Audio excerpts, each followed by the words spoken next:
ఒక కథ చెప్తా, మీరు దానికి ఆన్సర్ పెట్టాలి అందరూ. నేను చెప్పిన కథకు. ఒక రాజు పొద్దుగాల లేచి ఇంటికాడ ఇంటి ముందర కుర్చీ వేసుకొని కూర్చుంటాడు. పెళ్ళం ఆకిలి ఉడుస్తుంటుంది. ఓడుస్తుంటే ఇక 300 బాణాలు కొడతాడు ఆమె ముక్కు పోలకెళ్ళి రోజు. ఇక ఒకరోజు వాళ్ళ ఇంటికి చుట్టం వస్తాడు. చుట్టం వస్తే ఇక ఆయనకు తినబెడతారు, చేస్తారు. చేసినాక ఇక తిని చేసి ఇక నేను పోతున్నా అని చెప్తుంటే ఆయన పెళ్ళము, రాజు పెళ్ళము ఏడుస్తుంది. ఎందుకు చెల్లె కళ్ళకి నీళ్ళు తీస్తేవి, ఎందుకు ఏడుస్తున్నావు అంటే, ఏం చేతు నాన్న, నా పొద్దుగాల లేచి ఆకిలి ఉడుస్తుంటే నా ముక్కు పోలకెళ్ళి 300 బాణాలు కొడతాడు రోజు. ఆ బాణం ఏడని నాకు తలిగి నేను చచ్చిపోతున్నాను, నా బాణం నా అరచేతిలో లేకుంటుంది రోజు. నా మళ్ళీ కొట్టి ఏమన్నా అంటాడు ఆ చెల్లి అంటే, నా ఇంత తీసుమార్కాడేవాడు అన్నాడా ఈ దేశంలో ఊళ్ళే అంటని అంటాడు. అంటే అట్లా అంటాడుగా, అట్లా రేపు మళ్ళీ కొడతాడు కదా, కొట్టినాక నువ్వేమను, ఏ పో నీ అసలు తిరుమలకాలరు దేశంలో 90 మంది ఉండరు, నువ్వేం పెద్ద చెప్తున్నావు అని అను అంటారు. అంటే ఇక తెల్లారు మళ్ళీ కొట్టినాక ఆయన అంటుంటే మీ మాట అంటుంది ఇక పెళ్ళం, నాకంటే ఎక్కువ తీసుమార్కాలు ఎవరు ఉండరు అని ఇక ఇక బాట పట్టుకొని బాణాలు తీసుకొని పోతుంటాడు.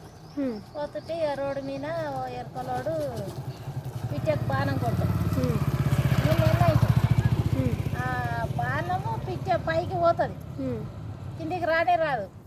ఇక ఈడు పటేలు కదా, ఏ రోడ్డు మీద అడ్డం పడుకున్నావు లేవా అంటని ఇక ఆయన కోపం చేస్తాడు. ఏ రెండువా పైన పిట్ట పోయింది, పిట్టకి బాణం కొట్టినా వస్తుంది, పిట్ట వస్తుంది అంటే ఎందుకురా 3 నెలలు పోయి కింద 3 నెలలు పైన 3 నెలలు 6 నెలల దినం అవుతున్నది అంటే, 3 నెలలకు పోయిన పిట్ట అది ఏడవడో ఏడుండదో ఇంకా ఎక్కడ వస్తుంది అంటే, చూడు ఇప్పుడు 5 నిమిషాలు ఇప్పుడు నీ ముందల పడుతుంది అని వీళ్ళు మాట్లాడుతూనే తుప్పున బాణంతో వచ్చి ఇలా ముందల పడుతుంది. పడ్డాక ఆమె నేనే తీసుమార్కానంటే, నాకంటే ఎక్కువ ఇటు తీసుమార్కాడు, అరే పార పోదామని తోడుకొని పోతాడు. పోయినాక పోతుంటే తన చేను కాడ కళ్ళం చేసింటాడు ఒక ఆయన, కళ్ళం చేసి కూర్చుంటాడు కళ్ళమ్మ.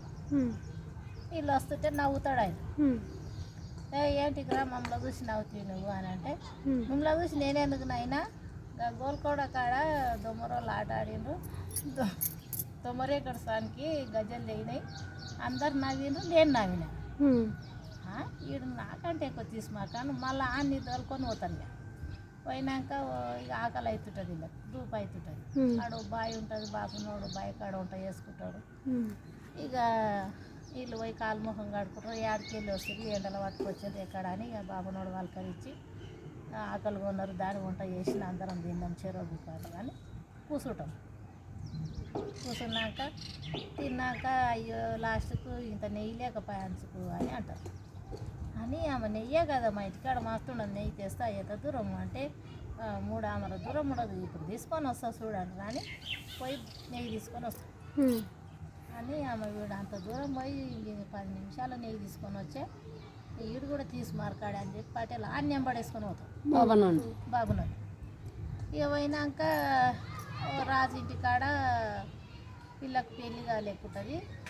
ఇక కలువ పువ్వు ఎవరైతే తెస్తారో, కలువ కమలం పువ్వు, ఆ పువ్వు తెచ్చిన వాళ్ళకు నా బిడ్డనిచ్చి పెళ్ళి చేస్తా అని బోర్డు రాసి పెట్టింటారు.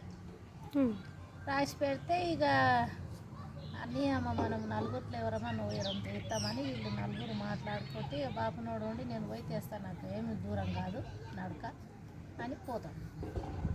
పోనీకే గంట, రానికే గంట, పువ్వు దేనికే 3 గంటలు టైం పెడతాం రాజు. ఇక పోయి ఇక బాబునే ఇంకా 2 గంటల టైం ఉంది కదా అని చెప్పి అడ్డం పడతాడు, అన్నీ పడుకుంటాడు. పడుకొని ఇక దబ్బున మేలుక పడుతుంది అని అమ్మ టైం అవుతుంది తీసుకొని పోదామని చూస్తే 12 సిరుసులు పెట్టుకొని నాగశీసుడు ఇట్లా ఆడుతుంటాడు పువ్వు కాడ. ఇక ఈ పటేలు ఇంకా రాకపోయే, ఎరకలోడు ఈ కల్లంలోడు ఇంకా రాకపోయే ఇంత టైం అని ఎరక కల్లంలో గింజలోడు ఎంత ఇట్లా చేయి పెట్టి ఎక్కడ ఎంత దూరాన్ని ఉన్నాడు అని ఇట్లా చూస్తే, ఓ సూర్యుడి దగ్గర ఉన్నాడు, ఆడ నాగశేషుడు 12 సిరుసులు పెట్టుకొని ఆడుతున్నాడు. ఆయన పువ్వు ఎన్నడు తెంపుకొని వస్తాడు, కొనుక్కుంటా నిలబడ్డాడు పాములు చూసి అని ఈయన అంటాడు పటేల్. అన్నాక ఇక ఎరకలోడు ఏమంటాడు, నువ్వు ఇట్లే ఏళ్ళు పెట్టు, ఏళ్ళు సూటిగా నేను బాణం కొడతా అంటాడు. అని అంటే ఇక ఏళ్ళు చూపిస్తే ఏళ్ళు సూటిగా బాణం కొడతాడు ఎరకలో. బాణం కొట్టే వరకు ఆ పాము కింద పడిపోతాడు. ఇక ఆడు బాపనోడు పువ్వు తీసుకొని వస్తాడు. ఇక పువ్వు తీసుకొని వచ్చి రాజుకి ఇస్తారు. మరి ఇక బాపనోనికి ఇచ్చి చేయాలన్నా, ఎరకలోడు బాణం కొట్టడానికి ఇవ్వాలా, పటేల్ గారికి ఇవ్వాలా, ఏళ్ళు పెట్టి చూపినోనికి ఇవ్వాలా, ఎవరికి ఇవ్వాలా? దీనికి ఆన్సర్ చెప్పండి. లైక్ కొట్టండి, సబ్స్క్రైబ్ చేసుకోండి. జై శ్రీమన్నారాయణ.